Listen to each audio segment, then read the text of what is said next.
Voici l'acte de naissance du plus ancien club de billard de l'Hexagone.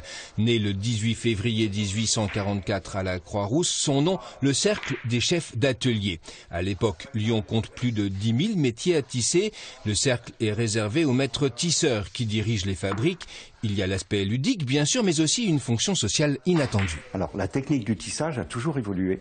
Et donc, le Cercle des chefs d'atelier a été créé pour s'échanger des informations sur les innovations techniques en matière de tissage.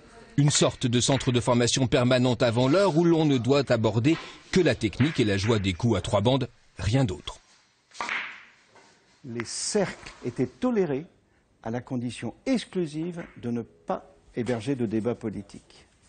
Et la première des réunions, c'est consigné dans le procès-verbal, les flics sont arrivés et ça a créé un malaise parce qu'ils venaient voir si effectivement c'était bien conforme.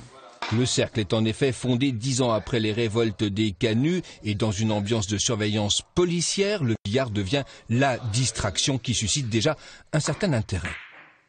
L'État manque de sous, déjà à l'époque, il y a un déficit, et pour combler le déficit, il imaginait deux moyens. On taxe les chevaux parce qu'il y en a trop dans la ville et ça pollue, et on taxe les billards parce qu'il y en a partout et que tout le monde joue. Et pour prouver qu'à 170 ans leur association est restée jeune, les joyeux lurons du cercle ont décidé de faire tourner une machine à voyager dans le temps. Donc en fait vous avez des ondes qui sont captées là, qui se concentrent sur la bille d'or qui se trouve derrière, et quand il y a suffisamment d'énergie, ça part. Elle permettra de faire revenir le fondateur du cercle cet été, enfin on espère. Donc vous voyez qu'ici on joue pas seulement au billard, on perd un peu les boules des fois.